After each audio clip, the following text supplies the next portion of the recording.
Ela falou assim, eu vi aqui que você consultou com um psiquiatra. Eu falei, sim. Ela disse, mas você tá deprimido? Você acabou de sair do câncer. Aí eu falei com ela, mas me causa o mesmo espanto que tá causando em você. Por que eu tô assim? Não sei.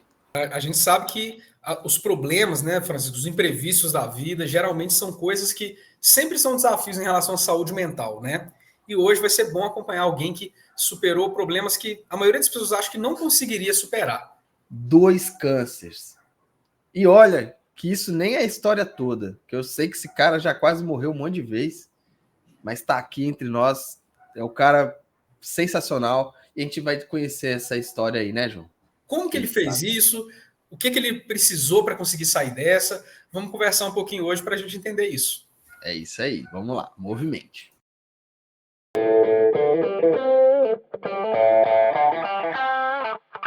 Lívio Brum! E aí, meu amor? Muito bem. Olha isso. Olívio, você apresenta para a galera como é que é seu nome, o que você faz da vida, quem é você? Exatamente. Vamos lá, pessoal. Primeiramente, muito obrigado pelo convite, né? Achei muito interessante. A gente já está tentando marcar isso há muito tempo, né? Só que está todo mundo muito ocupado. Vim falar um pouquinho da minha história, um pouquinho principalmente de aspectos psicológicos aí ao longo do meu tratamento, né? Da luta.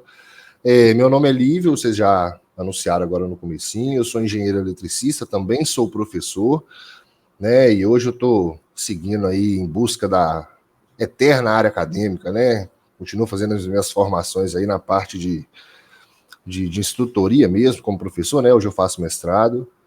E, mais uma vez, muito obrigado por vocês terem me convidado. Eu acho que é a primeira vez, tá? Em exclusividade, que eu venho contar a minha história mesmo, de fato, assim, de maneira pública. Olha, até porque hoje, quando alguém pergunta sobre isso, ainda vem aquele nozinho na garganta de explicar, ou o meu cérebro me joga para longe, assim, ó. E quando eu tô contando a minha história, eu me distancio, parece que eu tô contando a história de outra pessoa, né? Uhum. Interessante isso, né? Já começou a ficar interessante, né? E eu quero te falar, mano, você não precisa, assim, vai no seu ritmo, fale o que você quiser, você não é obrigado a nada, tá? Claro, tranquilo demais. Qualquer coisa, o João te receita aí um medicamento para você. Estou precisando renovar a receita, tá, João? Então... Manda lá a mensagem. É isso aí. Gente, o Lívio, eu já vai seguindo aí, tá curtindo. E... Ô, João, você lembra quando que a gente conheceu o Lívio? Cara, eu lembro. Eu não gostava desse cara de jeito nenhum, cara. Eu odiava o Lívio. Eu tentava convencer o João a gostar do Lívio, cara. Ô, gente, esse cara aqui que vocês estão vendo, o Lívio, né? A gente se conheceu praticando parkour.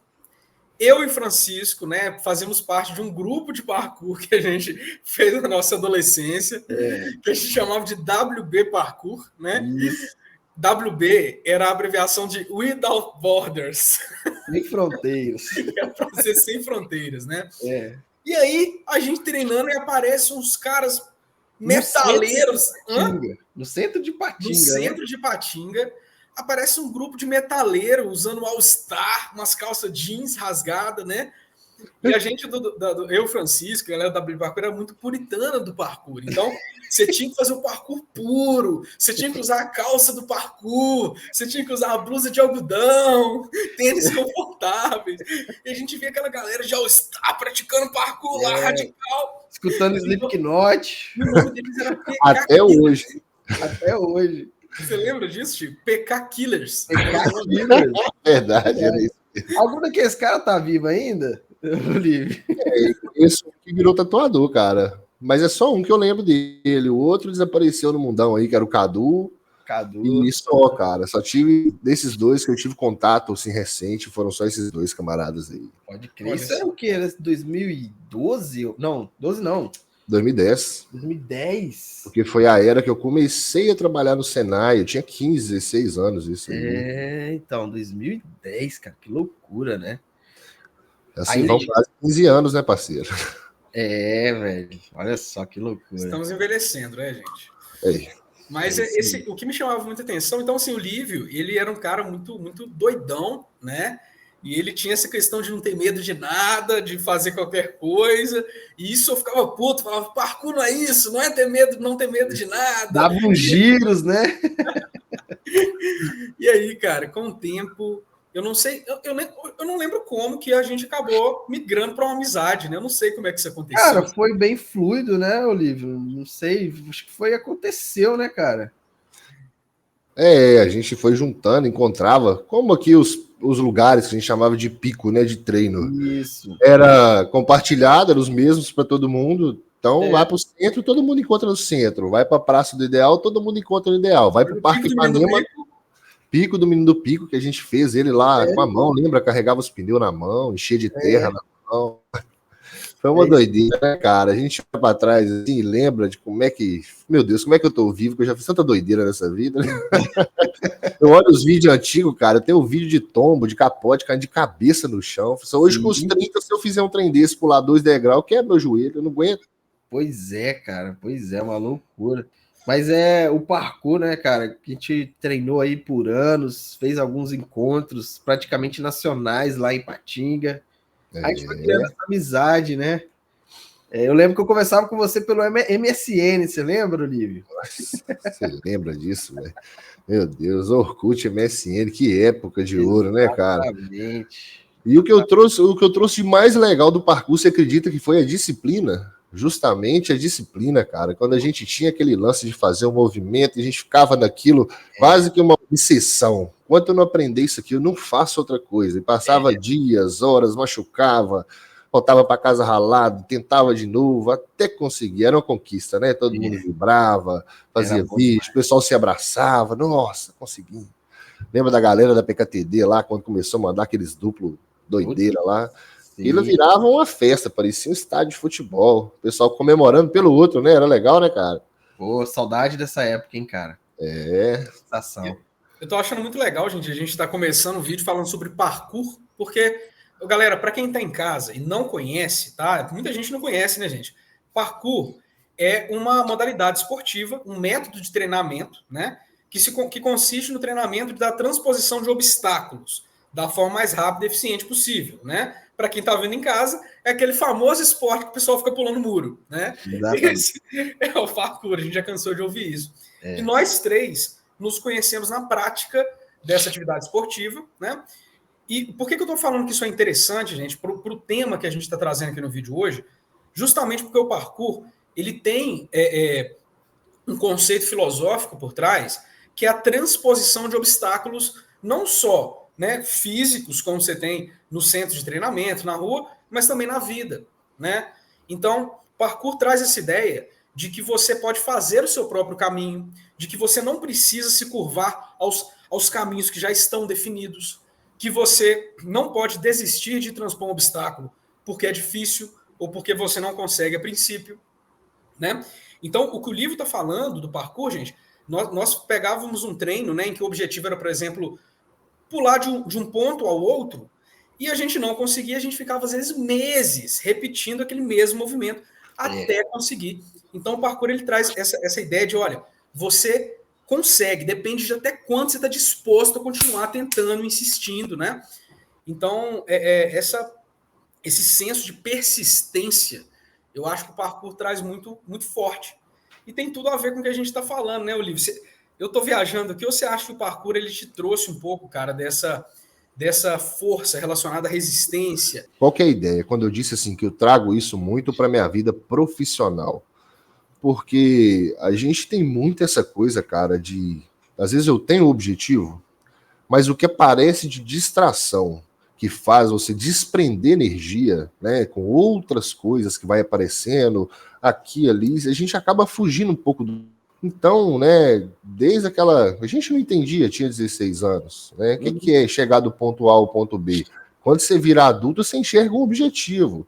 Eu tô formando, cara, né? Igual o João passou trajetória louca aí para entrar na medicina, né? Eu tô formando. Então, do A ao B dele foi aquilo ali, por anos, né? O que ele pôde entregar em cima daquilo ali, evitar desprender energia com outras coisas que tragam aí desatenção ou que desliguem ele do objetivo principal, né? Ele foi selecionando, falou, ó, isso sim, isso não, isso sim, isso não, isso aqui não vale a pena, isso aqui eu vou abrir mão, vou abdicar de tal coisa que eu tenho, já pensando, né, lá no futuro. Então, querendo ou não, você foi do ponto A ao ponto B, né, e acredito que ainda esteja indo, porque a gente não para, né. A verdade é que a gente não para, né? Depois que você vira adulto, acaba que vira. É insano isso aí, né, cara? Você tenta parar, mas chega um ponto, você atravessa uma linha que você já foi longe demais para poder voltar atrás, né? Exatamente. Às vezes eu brinco, eu trabalho com a molecada de adolescente, né? Sou professor. Às vezes eu brinco com o pessoal assim, eles falam assim, professor, por que você escolheu essa área? Eu falo assim, velho, hoje eu entreguei um objetivo para ela. Mas quando eu escolhi, eu não tinha uma meta com essa área, não. Eu caí nela aí. Aí, às vezes, eu até em algum momento da minha vida, eu pensei em mudar de área, mas eu já fui tão longe. Quando eu olho a trajetória lá da perspectiva do ponto B e eu olho lá para o ponto A, eu penso assim, caramba, eu já nadei muito, né, cara? Se eu voltar esse rio nadando, ou se eu começar a atravessar um outro rio, o trabalho vai ser dobrado, né? E a gente já tá com 30 anos, já andou muito, não estão com aquela energia mais cheia de perspectiva de mudar o mundo, né? Então, ainda Canela mais já foi batizada, né? Exatamente. Ainda mais depois de certas experiências que a gente passa na vida, que é o que a gente vai falar hoje aí, né? Vocês vão ver que a mente, a visão de mundo da gente acaba mudando bastante. Exatamente, cara. Mas, Olívio, e aí você, né, cara, você passou aí por esses tratamentos, fique à vontade para falar da sua forma, como é que foi isso para você, e citando o aspecto psicológico, saúde mental, assim, a sua cabeça, cara, como que foi você lidar com algo que é um medo de muitas pessoas, né? Eu queria complementar a pergunta do Chico, né? Olívio, você podia falar para a gente, eu tenho uma dúvida pessoal também, nunca te perguntei isso, como é que foi a primeira descoberta? Como é que foi isso que o Francisco está perguntando nessa cabeça? Na primeira vez que se deparou com um diagnóstico. Olha, é isso. E agora, né? Como é que foi isso? Claro, vou contar o ponto a ponto para nós aqui para a gente entender. Aí a gente já vai contextualizando e já vai entrando na ideia. Em 2020, com mais ou menos 6 meses de casado, eu saí para fazer um trabalho com o pessoal, né, com a empresa, eu fui contratado, e eu senti um leve incômodo na região, né? Só que até o momento eu não fazia ideia do que era e das coisas, né? Eu só vou no hospital quando eu tô morrendo ou eu vou me curar sozinho.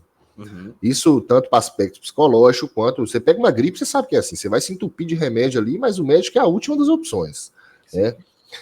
E rapaz, o tempo foi passando e foi, o João sabe, né? Sabe o que eu tô falando, né, João? Então assim, o tempo foi passando e esse volume foi aumentando. Então eu procurei, né, um médico na época que não era da oncologia, não fazia ideia do que era, né? Foi um urologista.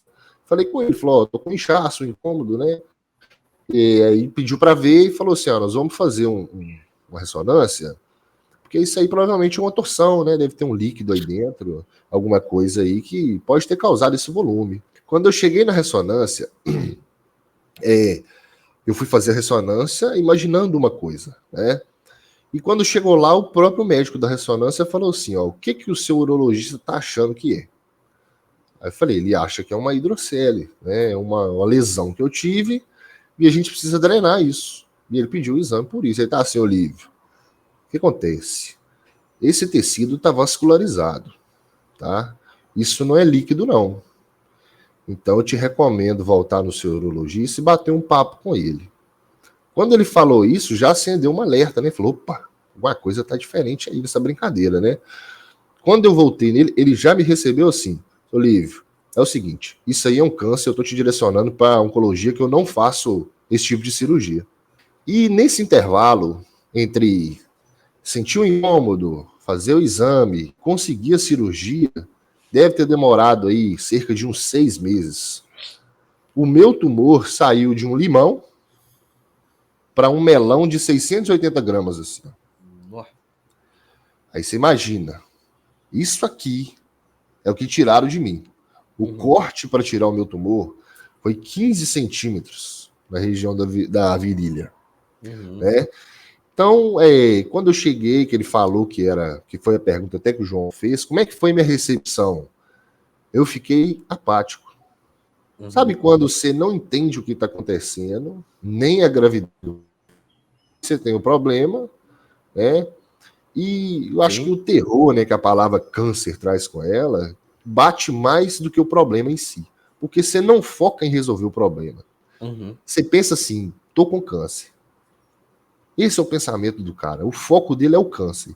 Não em o que eu vou ter que resolver, o que eu tenho que fazer, quem que eu tenho que procurar, né? E nesse dia eu saí da sala, entrei no carro com a minha esposa, eu acho que eu tô com câncer. Eu até falei, eu acho. E já tinha me dado certeza. Mas eu não sei que estado que o meu cérebro estava naquele momento, que eu não absorvi muito bem aquela informação. E eu foquei nessa palavra, câncer, câncer, câncer, câncer. Sim. Eu até chorei um pouco, mas ainda eu continuei ainda apático na situação. Não sei se eu não estava acreditando ou não entendendo a gravidade do problema. Esse foi o meu momento mais tranquilo do meu tratamento, tá? Sim, até a cirurgia foi muito tranquilo. A minha recuperação foi boa. Aí que começou. A médica que me atendeu, ela conversou comigo e disse, Olívio, ó, não precisa, mas devido ao tamanho do tumor, a gente tem medo que esse camarada espalhe por outro lugar, resolva passear pelo seu corpo. Por mais que a gente tenha feito a biópsia, deu seminoma maligno, não precisaria, mas recomendamos que você faça a quimioterapia. Nós vamos te dar uma dose forte, uma dose inteira, única. Ela fez assim, o tamanho, eu não tenho ideia como é que funciona a medição, mas ela fez assim, uma dose forte, que seria fracionada, né? Você é um rapaz forte, a gente vai te dar uma dose forte. Só que o que a gente não esperava, que o remédio é a base de platina, e eu fui extremamente intolerante ao remédio. Então, por mais que seja uma dose, aquilo ali me deu um montão de problemas. Eu apareci pólipo na minha vesícula, tive que fazer cirurgia para tirar. Eu vivia acordando e dormindo com a imunidade, era tão absurda a minha imunidade, que eu chegava para consultar de 3 em 3 meses e os caras me internavam. Eles não deixavam ir embora, não. Eles pegavam a chave do meu carro, livre, você não pode ir embora. Com a imunidade menos de 100, uma bactéria do seu corpo vai te matar. Deveria estar em 1.500, 4.500. E aí começou o inferno. Eu ia lá, consultar, os caras me trancavam. Aí eu passava 8 dias em isolamento, como se eu tivesse um Covid. Ninguém podia entrar na sala, porque a minha imunidade estava quase zero. E eu tive que passar, tipo assim, 7, 8 dias tomando uma agulhinha desse tamaninho aqui, ó, que era uma agulhinha de insulina com a injeção chamava Filgrastim. Ela é subcutânea, eles jogam ela debaixo da sua pele e ela espalha debaixo da sua pele como se fosse água fervendo. Os lugares que aplicam ela, por mais que ela seja 1 ml e subcutânea, ela fica roxa, mas é mancha roxa mesmo. Aí você imagina você tomar uma dessa por dia. E quando eu tomava essa injeção, eu dava dor nas costas, eu tinha que ficar deitado. Aí eu estava num quarto isolado, né, por 7, 8 dias, tomando a Filgrastim todos os dias de manhã e não tomando remédio nenhum. Então, assim, na minha cabeça eu estava legal, estava bem. Mas por que eu estou aqui nesse lugar? É porque o exame que estava conversando com o médico, mas eu não tinha sintomas até aquele momento aparente, né? Passou essa primeira leva aí de imunidade baixa, aí começou vômito, perder peso, uma cabeça que parecia que estava amassando assim, sabe quando você tem uma enxaqueca muito forte? Quem já bebeu sabe, é aquela ressaca da manhã, né? Eu tava numa constante ressaca, tipo assim, isso foi 6 meses, cara, direto. Sim. Entrando e saindo do pronto-socorro, ressaca. Quando deu ali 8 ou 9 meses após o primeiro diagnóstico, após a primeira quimioterapia, que inclusive deu muito dano no meu fígado também, porque eu tive alterações na bilirrubina, no hematócrito, ficou alterado, que perduraram por meses. A minha bilirrubina nunca voltou ao normal, principalmente que eu tive que cortar a minha vesícula. E, tipo assim, no ser humano normal é 1, a minha é 2,5. Ela é 2 vezes mais. Né? Que a bilirrubina é o que ajuda ali a dissolver a comida que você tem no organismo. E quando ela está muito alta é porque o seu fígado ele perdeu o controle dela. Então ele vai jogando aquilo ali em excesso. Então eu ficava igual os Simpsons, com as mãos amarelinhas, o nariz amarelo, o olho puxava assim, ó, ficava tudo amarelo. E você vai juntando isso, né? Quando vai passando o tempo, isso vai te derrubando. Aí você, no final dos 9 ou 10 meses, eu já estava assim, outra pessoa, bem destruído, muito magro. A minha cabeça, nesse intervalo entre o primeiro e o segundo câncer, eu acho que foi o pior. Aí agora nós vamos entrar na parte psicológica. O que aconteceu? Sim. Quando acabou a primeira cirurgia, eu fiz a quimioterapia e o médico falou para mim assim, acabou. Eu entrei em depressão. Por quê? Porque é como se eu não tivesse mais um objetivo. Eu passei tanto tempo focado em resolver o problema do câncer, mesmo às vezes não entendendo que era eu. Passei tanto tempo focado em resolver o problema do câncer que quando acabou, eu fiquei desnorteado. Eu não sabia o que fazer. Assim, e agora? O que é que tem agora? Para onde que eu vou? Né? Aí quando eles falavam comigo assim, agora você vai voltar à sua vida normal. Eu falei, mas como assim normal, cara? Eu tive câncer. Eu começo de onde? Né? Eu parei aonde? Eu não sei mais. Eu fiquei. É como se eu tivesse reiniciado o meu sistema. Né? Sim. Não sei. Falei assim, eu vou para onde? Não sei. Eu vou começar de quê? Então, uma coisa que eu conversei muito com a minha esposa, que sem dúvida foi minha psicóloga aí nesse período, né? É que é como se eu vejo as pessoas que saem de experiências assim, que as pessoas aprendem alguma coisa. E qual que era a minha sensação? Caramba, eu passei por um câncer aos 27 anos e eu não estou trazendo nada na minha bagagem. Só que eu já tinha absorvido alguma coisa, que é o que eu vou explicar adiante. Só que naquele momento eu não entendia. Tipo assim, o quê? Eu não aprendi nada, cara. Eu não trouxe nada com isso. Tem coisa que vem na vida da gente e não ensina nada para você. Só ia acontecer porque é igual um carro. O carro vai dar manutenção. Você também dá manutenção. Você é um ser humano, né? Por um acaso aconteceu comigo. E eu, rapaz, aquilo me deu me machucava, porque assim, pô, eu passei por tudo isso, cara, eu não mudei. Eu sou a mesma pessoa, eu continuo procrastinando, eu não aprendi nada com isso. Eu quase que eu morri, sabe? Aí o fim desses, né, tomei remédio, cara. Todos os remédios que eu tomei, troquei de remédio, troquei de médico, só me deixava prostrado, só piorava. No serviço eu não conseguia render nada, né? Eu sou professor, às vezes os caras me perguntavam 2 mais 2 e minha mente dava uma desligada assim, ó. Sim. Tava falando, às vezes no meio da aula assim, ó, tava explicando alguma coisa simples, não, é assim que funciona o eletromagnetismo, que gera o ímã, parará, parará. E eu parava assim, e demorava um tempo para voltar, e às vezes a galera perguntava, professor, aí eu, onde é que eu parei? Nem porque eu tava falando. Aí eu voltava e começava a falar, né?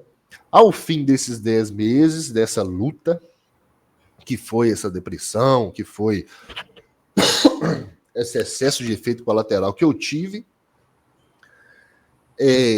eu fiz um exame de imagem e a médica, a mesma médica que deu a má notícia no primeiro, chegou para mim no segundo e falou, seu livro, eu não queria te dar essa notícia, mas a gente está com uma coisinha aqui agora no seu retroperitônio e a gente está monitorando para ver se vai crescer. Beleza, né? E agora? Qual que é o passo? Daqui 30 dias nós vamos repetir. Beleza, aí repeti o exame em 30 dias, ele já tinha saído disso para isso. Aí, cirurgia de novo. Só que aqui vem um ponto interessante para vocês que são da área da psicologia. Quando eu descobri o meu segundo câncer, parece que a minha depressão assim, ó, sumiu. Eu cheguei em casa feliz. Vocês já conheceram um cara que teve um diagnóstico de câncer e chegou em casa feliz porque descobriu que estava com o segundo câncer? E eu contei para minha mãe rindo. Eu liguei para os meus irmãos, velho, tô com câncer de novo. E daqui para frente, tudo mudou. Sim. Dessa segunda cirurgia, ela foi muito mais agressiva. Né? Eles me abriram do tórax até a linha da cintura, porque no retroperitônio ela fica atrás dos seus órgãos. Então eles te abrem no meio, tiram seus órgãos, cata todos os tumores, foram 8, e depois volta tudo para dentro e te fecha. Se vocês conhecem de anatomia, né, apareceu nos gânglios linfáticos. Gânglios linfáticos, né, que é a parte ali a estrutura, como se fosse uma defesa do nosso corpo. Sabe quando você machuca e dá uma íngua debaixo do braço? Sim. Ou na virilha? Você tem isso no seu corpo todo, é uma rede. Quando alguém arranha e fica aquela aguinha amarela, eu tive nesses camaradas, no reto peritônio. Então eles são um monte de carocinho que vai ficando um do lado do outro e eles absorvem, né, o que tem de ruim no seu corpo para tentar eliminar isso aí.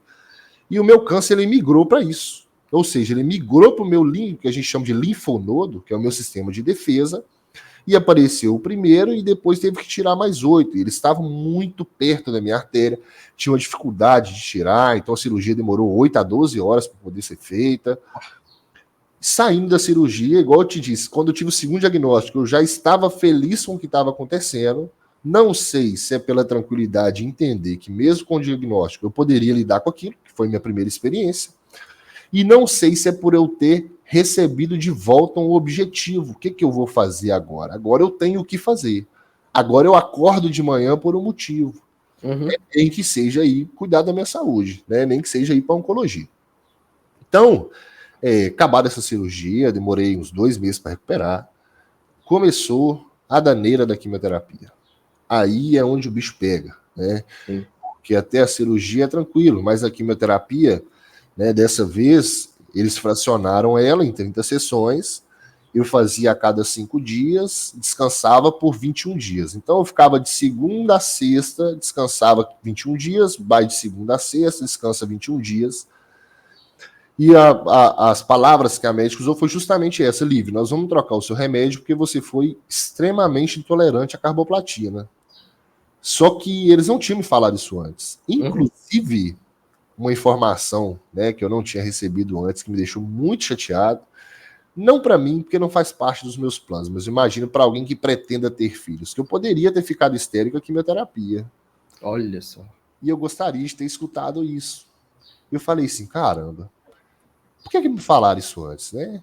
A pessoa que me orientou esqueceu desse detalhe. No meu contrato que eu assinei autorizando a quimioterapia, não tinha isso descrito, cara. Então, assim, foi um ponto que eu achei errado, porque, igual eu te falei, para mim não faz diferença. Mas imagina o sonho de um cara que sonhou em constituir família, ter filhos, né? Que eu acredito que muitos homens, né, têm esse sonho. Tipo assim, se a minha esposa tivesse sonhado com isso, né? Eu poderia ter feito o procedimento antes de congelar e tudo mais. Enfim, tem uma série de formas. Com certeza. Uma série de formas de fazer isso aí. Então, começando a minha quimioterapia, na segunda, aí eu fiquei ruim. Eu já estava com uns 80 quilos ali na época, né? Aí eu comecei a emagrecer. Eu já estava tão fraco ao longo desses 10 meses. Junta isso com o psicológico, você não aguenta comer, tá dormindo mal, tá trabalhando direito, já tá com um pouco ainda do último tratamento. Eles ainda te enfiam ali mais 20, 30 sessões de quimioterapia. Na primeira semana, meu cabelo já caiu. Já pegava assim de bucho, assim, ó. Saía assim na mão, assim, a peruca. E, cara, e foi no corpo inteiro, tá? É barba. A única coisa que sobrou foi a sobrancelha, cara. Mas até os cílios, ele ficou fraco. Se pegasse assim com a mão, assim, saía na mão. Isso na primeira semana. Sim. Quando deu na terceira, na quarta semana, eu já estava extremamente baqueado. Então, assim, o que eu tive de muita ajuda nessa época, além da minha esposa, né, que sem dúvida foi uma rocha, né, na minha vida, porque nada abala ela, era incrível, né? Enquanto eu estava lá de boiada, ela estava extremamente focada. Foi que no trabalho eu tive muita rede de apoio. Para minha cirurgia, eu precisava de doação de sangue. A minha supervisora conseguiu botar 60 pessoas dentro do hospital. Nós lotamos o banco de sangue, não tinha como marcar. O pessoal ligava tentando marcar e o hospital falava, velho, não tem mais vaga. Vem semana que vem. Tem sangue da galera toda. Exatamente. Só que aí é um outro ponto legal. Eu não precisei de sangue. Olha que doideira. Olha só. Então ficou lá, né? Ajudou, sem dúvida, ajudou muita gente que estão sempre pedindo, né? E que bom que isso aconteceu. O cara que era meu líder na época, eu tinha uma carga horária, ele topou fazer uma mexida para mim na carga horária. Então, como eu fazia químio de segunda a sexta, eu estava de atestado, na outra semana, até na quarta-feira, eu não conseguia levantar da cama. Então, eu trabalhava quinta e sexta. Olha que doideira. Às vezes, quarta, quinta e sexta. E tudo, cara. Tipo assim, eu lembro até do gosto que tinha, porque o remédio da platina, né, que eles dão na gente, ele mexe no seu organismo tudo. Sim. Então, assim, o canto da boca fica amargando por dias. Tudo que você come fica com gosto de isopor. Quem já teve Covid vai entender. Você vai comer um hambúrguer, beleza. Come um hambúrguer lá, se estiver mordendo um pedaço de papel, é a mesma coisa. Né? Você tá vendo ele ali, mas é tudo ruim. Você vai tomar água, parece remédio. Parece que eu tirei essa água lá do rio, lá, sem tratar, sem nada. E tô tomando esse negócio aí, né? Finalizando essas sessões de quimioterapia, né? Eu já estava melhor. Olha para você ver, quando eu recebi o segundo diagnóstico, a minha cabeça, de um dia para o outro, desapareceu, né? A tristeza que eu estava nela. E acabando o final dessa quimioterapia, eu imediatamente procurei algo para fazer. Tentei o patins, mas ainda estava muito fraco para aguentar o patins, que é muito pesado. E aí eu entrei na academia, franzininho, né? Tem umas fotinhas minhas aí com um bracinho dessa finurinha, pesando 80 quilos. E ali na academia, cara, eu me encontrei. Falei assim, caramba, eu a vida inteira falei mal disso aqui, acho ridículo quem posta que treina, e hoje eu tô gostando, ainda demorei uns 3 meses ainda para aceitar que eu tava gostando daquilo. Eu tô indo porque eu sou obrigado. Eu ainda falava do orgulho ainda. Eu tô indo porque eu preciso fazer alguma coisa. Tentei fazer corrida, né? Mas aí não, aí eu todo dia dava o dia, sabe quando assim, era estranho, a minha sensação era assim, cara, que vontade de ir pra academia. E se eu acordar e for pra academia? E se eu levantar agora aqui, depois disso, eu vou pra academia? Tava trabalhando só meio expediente, eu vou de tarde, vou pra academia. Né? Então, assim, voltando, fazendo uma pegada geral nisso aqui, tudo que eu falei, né? Eu acho que de todas as dificuldades que eu tive durante o meu tratamento, né? Acho assim, claro, foi crucial o ponto da quimioterapia, que foi a que mais me destruiu fisicamente, né? Que eu tava, cara, eu não me reconhecia. Eu me olhava no espelho e pensava assim, cara, quem é esse cara? Não pode ser o livro. Tem como? Minha bochecha redonda tava assim pra dentro. Sim. E os aspectos psicológicos, cara, me bagunçou tudo. Do primeiro pro segundo, eu fiquei muito deprimido. Eu tentei desvenlafaxina, eu tentei venlafaxina, eu tentei carbonato de lítio, estalopram, e fui trocando, e atingi as doses máximas, não dava certo, mudava de novo. Mas é que tava, não sei, cara, não sei, na minha perspectiva, não faltava nada. Eu acabei de vencer o câncer. Como é que você explica? Quando eu falei isso para a médica, porque é um grupo de médicos que trata o pessoal do câncer. Então, são 5 numa equipe. Então, cada dia eu chegava e conversava com um. Aí tem um dia que eu conversei com uma senhora lá, que ela já é mais velha, né? Esse pessoal mais troncadão. E ela falou assim, eu vi aqui que você consultou com um psiquiatra. Eu falei, sim. Ela disse, mas você tá deprimido? Você acabou de sair do câncer. Aí eu falei com ela, mas me causa o mesmo espanto que tá causando em você. Por que eu tô assim? Não sei. Você já imaginou? Pô, o cara acabou de sair do câncer, velho. Por que o cara tá assim? Né? Os caras do serviço me zoavam. Falaram, você é um MacGyver, bicho. Você quase morreu de choque, quase morreu de acidente de moto, teve 2 câncer. Aí eu tô assim, ô meu anjo da guarda, tá trabalhando muito. Ou tem alguém muito forte me protegendo. Ou eu tenho um propósito muito grande pra minha vida. Porque eu ainda não cheguei nele, não. Porque até os 30 anos, eu costumo brincar, né? Minha mãe fala isso, que eu tenho experiência de um velho de 60. Se eu sento para conversar numa roda de conversa, eu começo a contar a minha experiência, o pessoal fica assim, esse cara é mentiroso. Não é possível que passou por tudo isso aí, tá com essa cara boa. Cara boa, você pegou pesado, né? Aí acho que você forçou um pouquinho. Mas quem conhece o livro sabe que ele tem história para contar. Exatamente. Fica impressionado, né, cara? Olívio. Oi? Cara, esse período, né? Eu tô tentando imaginar aqui o período em que você saiu do primeiro tratamento e de onde veio o primeiro episódio depressivo grave e pelo que você me fala, foi algo até meio agudo, né? Assim, você acabou o tratamento, a depressão ela bateu com tudo, né? Ela não foi progressiva, vindo devagarzinho, né? Ela foi algo assim mesmo, é isso? Foi, exatamente. Eu acho que o ponto que eu senti, que eu falei assim, ó, não tô legal, foi ali, no consultório, quando falou livro. Agora nós vamos consultar de 2 em 2 meses, porque seu tratamento acabou. No intervalo entre oncologia e casa, eu já cheguei em casa destruído.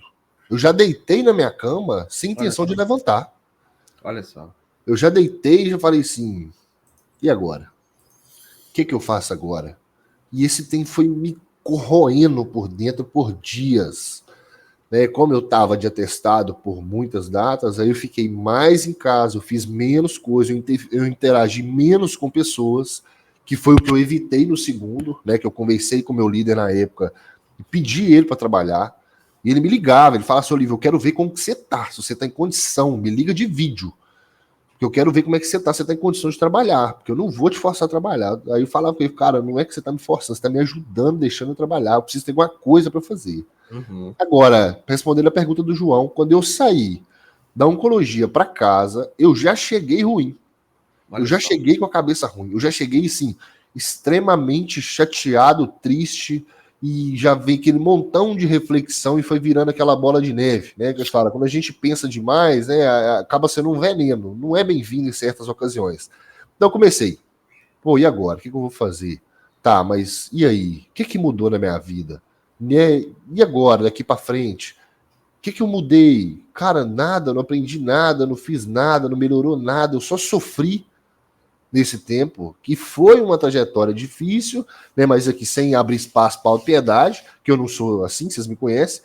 Mas eu falei assim, e aí, cara, o que eu tô carregando disso aqui? Qual que é a bagagem que eu trouxe disso aí? Então isso foi virando, né? Igual você falou, agudos, num dia, intervalo de meia hora de lá até em casa. Certamente isso já estava guardado em mim. É como se o meu corpo estivesse armazenando aquilo e na hora que acabou ele relaxou. Aí veio tudo, uma vez. Aí quando veio, inclusive a minha esposa ficou bem, teve que tomar remédio uma época também, porque como ela cuidava de tudo, corria atrás, ligava, marcava, vai atrás de médico, né, batia na porta, o dia que fizeram cirurgia na UTI, meu nome sumiu da televisão, ela entrou no hospital e foi lá na porta da UTI, disse, cadê meu marido? Né? Então para ela também foi, assim, depois que acabou, parece que veio a avalanche, né? Parece que tudo que estava ali guardado em algum lugar, que ficou armazenado, aquela monte de sentimento, fez assim de uma vez, assim, ó, abriu a porteira, falou, agora toma tudo aí, tudo que você não estava pensando de ruim, agora vai vir e vai arregaçar você nesses próximos meses aí. E aconteceu, cara, e era assim intenso, eu não ficava sozinho, né? Pô, tava em casa de tarde, de folga, academia. Não, nessa época eu ainda não tava fazendo academia. Mãe, eu ia pra casa da minha mãe tomar café com ela, pra eu ter companhia, pra não ficar escutando a minha cabeça. Eu já tinha identificado, eu sou, cara, eu sou inimigo de mim mesmo nesse momento. Tá insuportável manter isso aqui, o que eu vou fazer, né? Então eu caçava ali os artifícios, né? Não conseguia concentrar assistindo uma série, um filme, que a cabeça ficava fluindo, né? E ficava ali procurando mecanismo. Então, assim, de agudo, de ponto, do que eu olhei, o que te pegou, assim, que te derrubou? Da saída da oncologia para casa, eu passei dias, cara, sem horizonte, sem norte, eu não via nada do lado de lá. Né? Tipo assim, cara, e aí? Vamos voltar no parkour, né? Do ponto A ao ponto B. Se eu olhasse para trás, eu não via a ponte, não. Assim, qual caminho que eu cruzei? Eu não sei. Eu não sei de onde começou. E tinha um negócio que aconteceu, cara, que é um aspecto muito interessante. Acontecia muito comigo. Quando as pessoas me perguntavam, eu falava tranquilamente, contava o que estava acontecendo, dava os diagnósticos, falava os nomes específicos, os médicos que falam, a gente acabava aprendendo, né? Mas na minha cabeça parecia que eu estava contando de outra pessoa. Não parecia que era de mim que eu estava falando, não. Eu sofri, sei lá, parece que eu estava despersonalizado. Eu olhava, imagina que você tem uma câmera te vigiando. Já assistiram aquele filme Atividade Paranormal, que tem uma câmera vigiando a casa? Infelizmente. Eu vivia dentro do consultório, de fora. Eu não tinha minha visão Lívio. Eu vi o Lívio sentado com a esposa do lado e o médico dando os diagnósticos. Sempre que eu conto essa história, inclusive o que eu contei até agora para vocês, é tendo essa visualização na minha cabeça. Eu não lembro como é que foi. Eu lá. Visões são lapsos assim, de memória que eu tenho, da agulha que eu furava todo dia. Aí eu lembro do remédio laranjado correndo na minha veia, como é que a boca amargava na hora. Agora, contando a trajetória, né, eu tô me enxergando em um filme, eu tô vendo outra pessoa que eu tô falando. E isso ainda perdura, tá? Não na parte da tristeza, mas eu ainda enxergo tudo o que aconteceu, de fora, eu ainda tô me vendo ainda, né? Tipo assim, aquele cara tá passando por isso ali, mas aquele cara sou eu, pô, é eu que tô sentado ali, cara. Tô falando de mim. Doideira, né? Doideira. Mas ele até nomeou como despersonalização, né?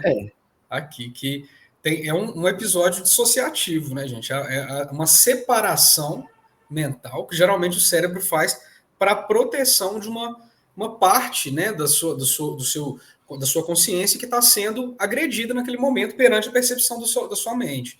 Então, acontece com pessoas, por exemplo, que passam por episódios de violência, né? Muito comum, a pessoa passa por episódio de agressão física, de abuso, ela fala, olha, é como se eu estivesse vendo aquilo de fora, é como se eu tivesse me separado, né? É como se um eu tivesse passado por aquilo e outro eu tivesse, né, lidado. Então, a mente ela separa justamente para isolar uma parte que está em sofrimento para não deixar comprometer todo o resto, né? Igual que a gente usava antigamente com torniquete, né? Quando um bicho picava, antigamente colocava um torniquete para isolar aquela parte. Hoje em dia não se faz mais isso, tá, gente? Sim. Mas o princípio é parecido. É uma forma de proteção, né, Lívio? E acredito que seja, como os outros, né? Que tenha me protegido bastante, que eu lembro, eu cheguei a comentar isso com o Chico uma vez, né? Nessa parte de ver de fora, e eu tenho alguns lapsos de coisa que eu me sinto lá e outras que eu me vejo de fora. Parte disso, cara, eu fiz esse tratamento na quimioterapia entre janeiro a março. E algumas coisas eu lembro, por exemplo, eu encostava a testa na janela do carro, quando eu tava indo, né? E tava chovendo, eu pensava assim, cara, que vontade de tomar essa chuva. E ali eu passava horas, cara, pensando, antes de ir embora, né? Já tinha saído da quimioterapia, e eu passava um tempão pensando, cara, que vontade de tomar essa chuva, eu não posso. A imunidade tá baixa, se eu gripar eu vou morrer. Que vontade de escutar uma música boa, sem minha cabeça tá estourando de doer. Essas partes eu me lembro, eu me vejo lá, né? Isso era eu.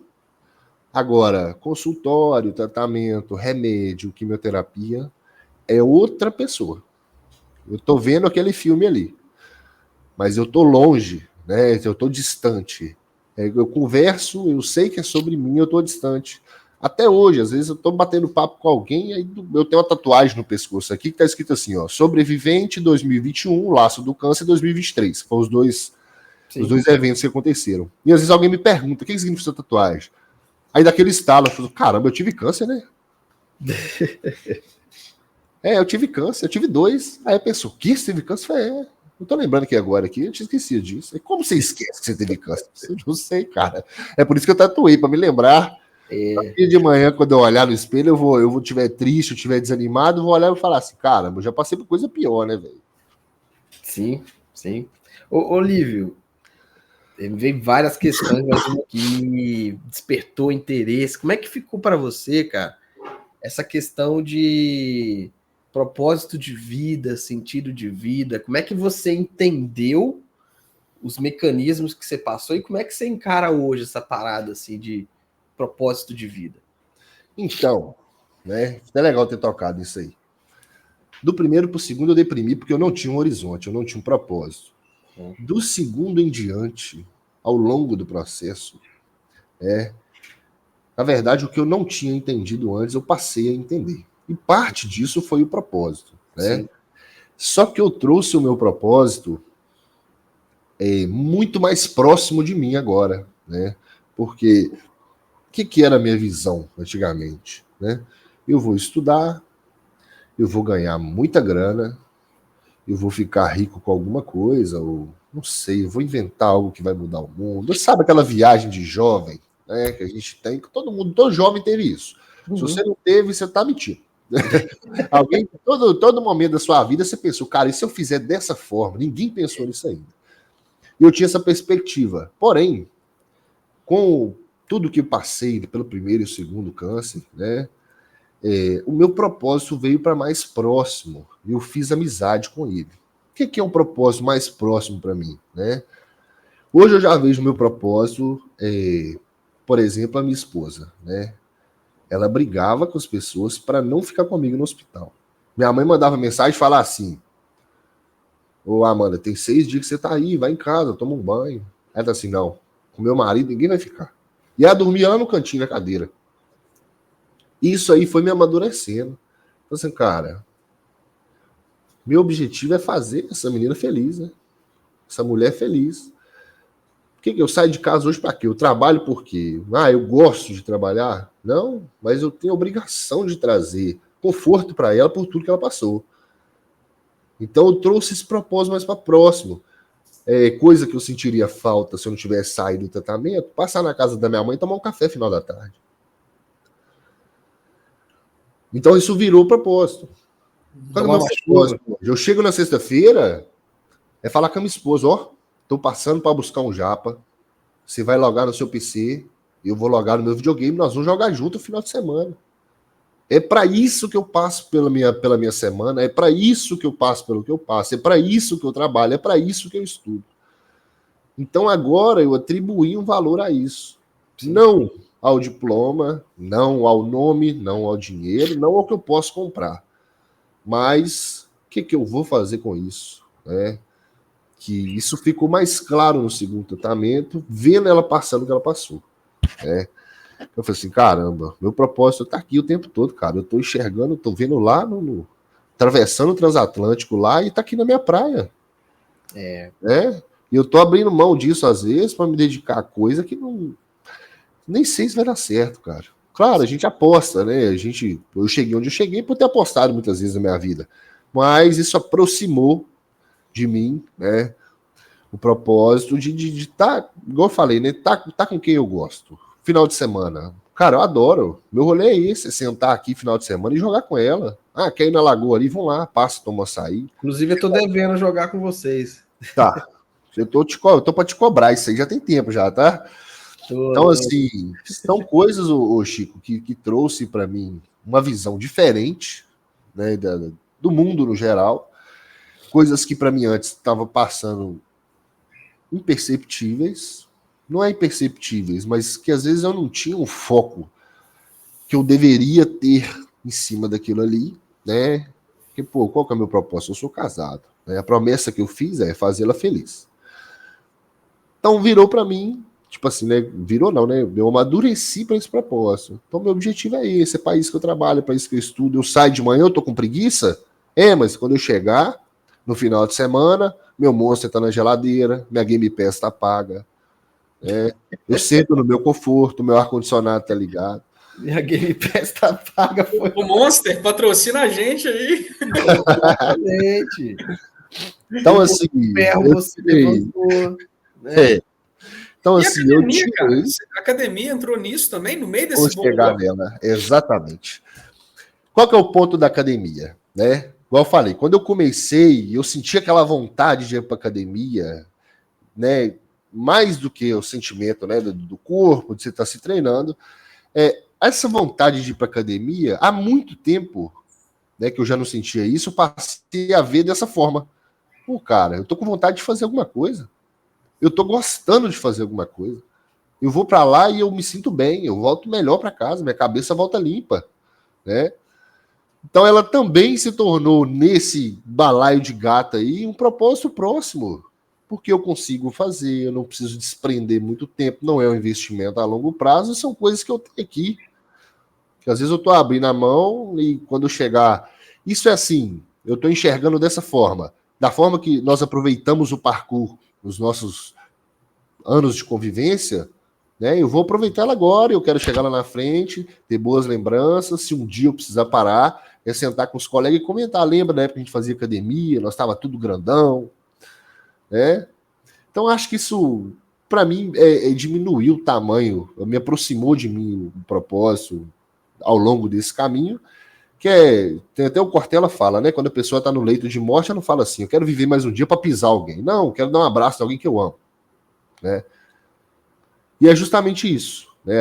Quando eu tava ruim, eu pensava nisso. Falei assim, cara, que vontade de jogar um videogame, sem minha cabeça tá doendo, sem eu tá conseguindo enxergar nada na minha frente, de poder tomar um energético ali, sem ter perigo de passar mal, de poder tomar uma chuva, sem pegar uma gripe e morrer, porque minha imunidade tá menos de 100.